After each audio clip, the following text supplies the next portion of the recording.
Avec cette émission, nous entrons dans le 6e chapitre et nous allons parler de la gestion d'une entreprise.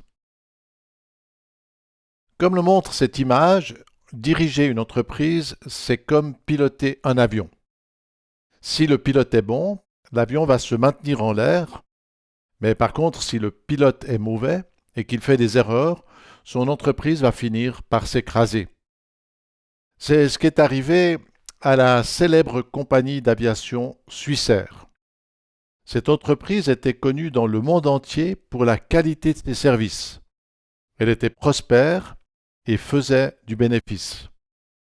Malheureusement, l'entreprise a été confiée à de nouvelles personnes. L'équipe de direction avait de grandes ambitions et elle a commencé à dépenser l'argent. Sans tenir compte des indicateurs et malgré les avertissements de plusieurs personnes, elle a persisté dans ses erreurs et la compagnie, très honorable et connue dans le monde entier, a fini par faire faillite. Du jour au lendemain, tous les avions étaient couchés au sol et de nombreuses personnes ont perdu leur emploi ou l'argent qu'elles avaient investi. Ainsi, et avant de parler d'aspects plus techniques du pilotage, il est bon de s'attarder sur les qualités que doit avoir un directeur ou un gestionnaire d'entreprise. Cela ne s'improvise pas, il faut avoir des valeurs, des capacités, des compétences, une grande détermination et puis aussi de l'expérience. Alors regardons ces choses plus en détail. Un bon gestionnaire est loyal avec ses clients, ses ouvriers, ses partenaires externes et les autorités. Il est habité par cette règle d'or que donne le Christ et que l'on trouve dans la Bible. Tout ce que vous voulez que les hommes fassent pour vous, faites-le de même pour eux, car c'est la loi et les prophètes. Un bon gestionnaire se comporte de manière juste et fait bien son travail. Malheureusement, ce n'est pas souvent le cas, et dans d'autres séries de vidéos, je parle des fameuses lunettes de Judas, ce qui conduit à tout voir à travers l'argent. Le client est un pigeon qu'il faut plumer. Avec cette cupidité, l'entreprise va chercher à se faire le maximum d'argent. Par exemple, vous avez des garagistes qui, plutôt que de réparer votre véhicule, vont même jusqu'à remplacer les bonnes pièces par de mauvaises. Ou alors ils vont facturer des heures supplémentaires à leurs clients, inventer des pannes. Le client va se faire arnaquer et ce déséquilibre va le conduire à fuir cette entreprise et ça sera une très mauvaise publicité. Par contre, si la gestion est juste et équitable, chacun va y trouver son compte et le client fera une bonne publicité. Ce respect de l'autre est fondamental. Comme nous l'avons vu, les valeurs que l'on trouve dans l'Évangile nous invitent à respecter les autres. Cela crée la confiance et apporte un développement économique. La Bible dit vrai et quand on applique ce qu'elle dit, l'entreprise se développe. Un bon patron, un bon responsable, un bon gestionnaire est humble et serviable. Il fait la distinction entre sa personne et les privilèges liés à sa fonction. Ces valeurs nous conduisent à parler de l'humilité. Un chef d'entreprise peut avoir de grandes responsabilités, gérer des millions, avoir de l'autorité sur les autres. Il doit cependant garder la tête froide et rester humble. Tout ce que tu as est temporaire et même ta vie te sera enlevée. Tu es un gestionnaire, fais-le avec sérieux. Ne fuis pas devant les décisions que tu dois prendre, mais reste humble. Une autre qualité d'un bon gestionnaire, c'est d'être rigoureux. Une bonne gestion de son argent, mais surtout une bonne gestion du temps. Car le temps, non, le temps n'est pas de l'argent, comme on le dit souvent. Le temps est une plus grande richesse, car le temps, c'est de la vie. C'est votre vie et c'est aussi la vie des autres. Être rigoureux avec le temps permet de travailler à plusieurs. Et la Bible nous dit, enseigne-nous à bien compter nos jours. Et ce sont même ces valeurs qui ont conduit des entreprises en Suisse à fabriquer des montres. Dans mon travail, j'ai souvent dû confier des mandats à des entreprises, parfois pour des sommes très importantes. Laquelle choisir? Alors un patron qui arrive en retard ou une entreprise qui ne respecte pas les délais sera rapidement écartée. Car si un patron ne respecte pas la richesse du temps, comment pourra-t-il prendre soin d'un travail? Nous l'avons déjà dit, un entrepreneur est aussi un visionnaire. Un bon gestionnaire réfléchit à ce qu'il devra faire le lendemain, la semaine suivante et les mois à venir. Pour bien conduire une voiture, il ne faut pas regarder juste au niveau du pare-choc, mais fixer son regard au loin. Anticiper, réfléchir à ce qu'on va faire demain, dans une semaine, dans un mois, dans une année. Où allons-nous? Quels sont les obstacles qu'il faut prévoir? Ce regard vers l'avant doit conduire un patron à planifier et organiser son entreprise, définir des horaires, tenir un calendrier, passer des commandes, répartir des tâches. Cette gestion ne s'applique pas seulement aux autres, et pour ma part, chaque jour, je me fais une liste des choses que je dois faire. Et tant que je n'ai pas coché la case pour dire que c'est OK, la liste me rappelle à l'ordre. Un bon gestionnaire est aussi audacieux et prudent. Et c'est assez paradoxal parce que ce sont deux qualités contradictoires. L'audace nous entraîne à aller de l'avant, à prendre des risques. La prudence, à l'inverse, nous invite plutôt à freiner et à prendre des précautions. C'est pourtant dans cet équilibre qu'une entreprise va prospérer. Il faut saisir l'occasion qui se présente, mais aussi il ne faut pas se brûler les ailes. Investir dans des outils, oui, mais il faut aussi garder des réserves pour pouvoir traverser une ou plusieurs épreuves. S'allier avec des partenaires, d'accord, mais il faut aussi prendre garde aux mauvaises alliances. En tant que chrétien, cet équilibre entre l'audace et la prudence peut être quelque chose à vivre dans la prière en demandant à Dieu qu'il vous éclaire sur les choix à faire. Pour faire croître nos capacités et gérer une entreprise, nous pouvons méditer et suivre ces 6 conseils. Je prends soin de mes clients, je définis clairement mon mandat, je fais un travail de qualité, je respecte les délais, je facture le prix juste et j'assume mes responsabilités. Alors voilà, après avoir parlé des qualités que doit avoir un pilote, il est bien de revenir à la question du pilotage. Comment faire décoller l'entreprise et surtout la maintenir en vol? Comment traverser les turbulences et ne pas s'écraser après quelques mois? Tous les bons pilotes vous le diront, pour maintenir l'avion en l'air et le conduire à destination, il faut regarder les indicateurs qui vous informent sur l'altitude, la vitesse, l'orientation, le niveau de carburant, la température du moteur, etc. Dans le cas de l'entreprise, il s'agit aussi de regarder les indicateurs qui vous renseignent sur la conjecture, le niveau des liquidités, le carburant, le chiffre d'affaires, les bénéfices ou les pertes, les réserves, etc. Pour parler de ces questions plus techniques, nous disposons d'un pilote expérimenté, Patrick Arneguer, qui est directeur administratif et financier. Il a occupé des postes de direction importants dans de grandes entreprises, alors je lui laisse volontiers la place. Merci pour votre attention. Bonjour à toutes et tous, c'est un plaisir de vous retrouver et nous allons nous occuper aujourd'hui de la gestion. Pour celles et ceux qui ont suivi le chapitre sur le budget, vous vous rappelez que quand on parle de budget, on parle de prévision. On regarde en avant, on met en chiffres toutes les réflexions que nous avons faites dans la création de l'entreprise, l'étude de marché et les différents autres éléments. Mais aujourd'hui, nous allons nous intéresser aux résultats, aux comptes, c'est-à-dire non plus de regarder en avant, mais de regarder la réalité. Que s'est-il réellement passé pendant une certaine période, d'un point de vue financier, dans le cadre de notre entreprise? Les phases de gestion, quelles sont-elles? Il y a des prévisions, c'est justement les budgets, comme on vient de le dire. Il y a la réalisation, c'est ce que nous allons regarder maintenant. Puis, le contrôle. Et le contrôle, on y viendra également, c'est surtout de prendre des actions correctives.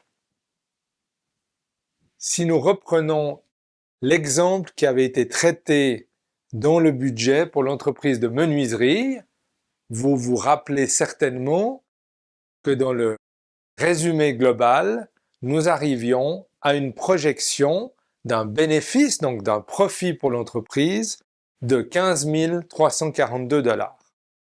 Ça, c'est ce que nous avions prévu. Ce que nous devons nous assurer aujourd'hui, c'est que nous puissions vérifier les équilibres. Équilibre dans ce qui a été injecté dans l'entreprise et bien sûr ce que nous récoltons, c'est-à-dire les recettes, le côté droit de la balance. Dans les outils de pilotage de gestion, il y en a 3. Il y a ce qu'on appelle le bilan, mais pour être très honnête avec vous, dans le cadre d'une petite entreprise, voire d'une micro ou nano-entreprise, on pourra se contenter plutôt de l'exploitation et éventuellement de la trésorerie. Dans l'exploitation, encore une fois, nous revenons à ce que nous disions il y a quelques instants, d'un côté le budget et aujourd'hui le compte de résultat. Quand on parle de comptabilité, quand on parle d'analyse de résultats, on peut avoir l'impression à nouveau qu'il s'agit de quelque chose d'extrêmement compliqué. Mais absolument pas. La question qui se pose, c'est d'avoir une structure similaire à celle qui a été utilisée pour le budget. Donc nous allons prendre l'exemple de la menuiserie. Et nous allons appliquer exactement le même principe.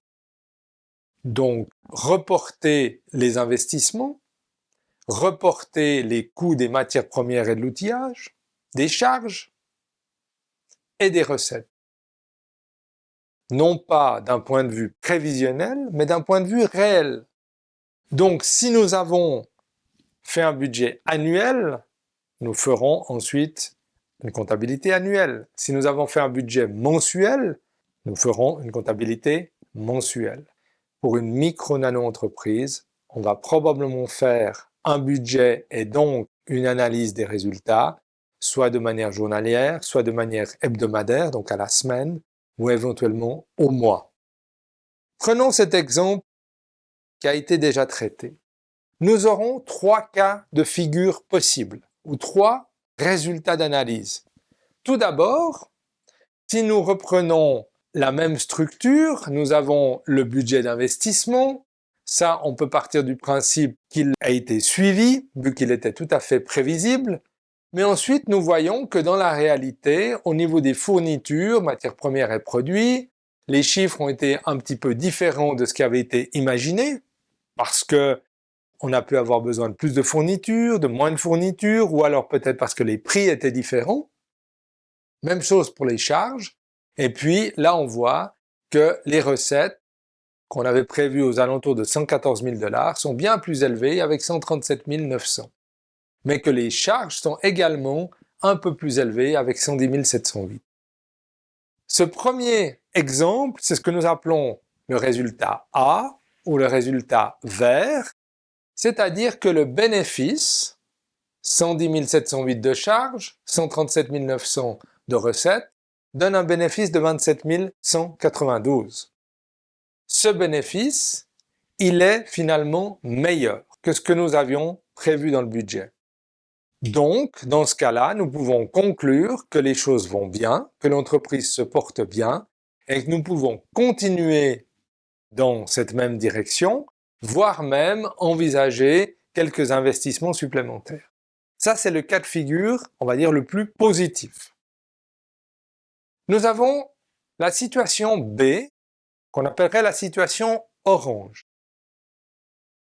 Même chose pour les investissements, mais là on se rend compte que nous avons des charges totales pour 98 819 et un total des recettes qui est très proche de ce que nous avions imaginé à 114 600. Nous avons toujours un bénéfice, mais ce bénéfice n'est que de 15 781. Donc nous sommes proches du budget.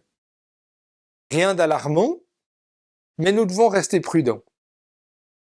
Rien d'alarmant qui nécessite une action immédiate.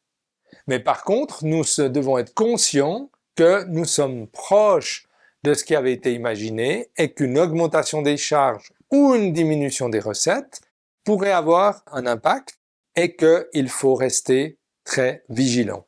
Mais encore une fois, on est plus ou moins en lien avec ce qui avait été prévu dans le budget. Puis nous avons un troisième cas de figure. Résultat C, où le résultat est rouge. J'ai envie de vous dire que c'est un peu comme les feux de circulation.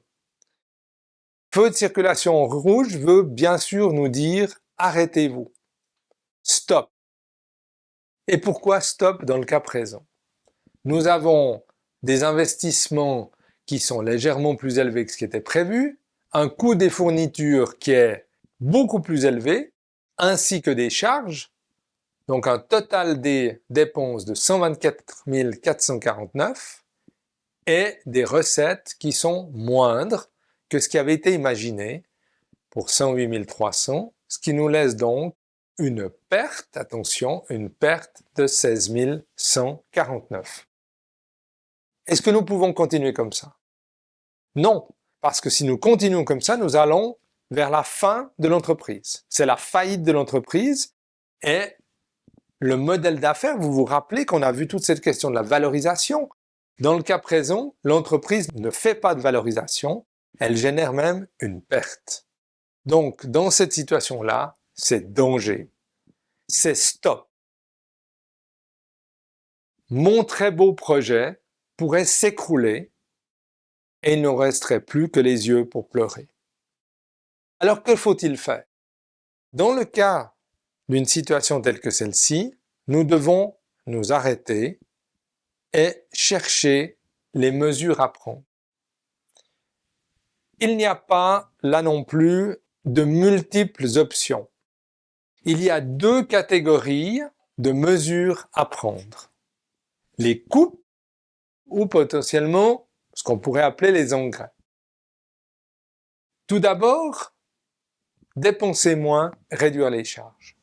Sincèrement, c'est souvent ce qu'il faut faire. Peut-être que nous avons prévu des locaux trop chers. Peut-être que nous avons un ouvrier en trop. Il faut dépenser moins, réduire les charges, réduire les dépenses. L'autre option, c'est d'investir plus en cherchant de nouveaux clients, en développant de nouveaux produits, en essayant d'augmenter les recettes. Mais attention, ça c'est pas si simple que ça. Il faut vraiment être sûr que nous allons pouvoir effectivement faire grandir les recettes. J'aimerais aussi vous rendre attentif que dans le cas des mesures à prendre, il ne s'agit pas simplement de changer les chiffres. Il s'agit de revenir à la réalité, de reprendre son étude de marché, de reprendre son plan d'affaires et de déterminer qu'est-ce qui doit être ajusté, adapté, qu'est-ce qui dans la machine à valoriser ne fonctionne pas. Et c'est là où on déterminera quelles sont les dépenses qui peuvent être réduites ou quelles sont les recettes qui peuvent être augmentées, pour finalement arriver à multiplier des ressources et à réengager notre entreprise dans un schéma positif, un schéma où le résultat sera positif. En conclusion, j'aimerais vous dire qu'il est important, encore une fois, de tenir un livre de comptabilité ou un livre de caisse et que ça peut être fait de manière très simple. Encore une fois, ce n'est pas l'envergure, tonnes de papier, de classeurs peut-être ou d'analyse que vous allez faire, mais plutôt la rigueur avec laquelle vous allez faire cette analyse. Et ce sont ces deux éléments, un budget puis ensuite une analyse de gestion de résultats qui va vous permettre de prendre les bonnes décisions et permettre à votre entreprise de se développer et de se pérenniser. Je vous remercie pour votre attention et je vous souhaite là aussi plein succès dans votre analyse et dans vos analyses financières.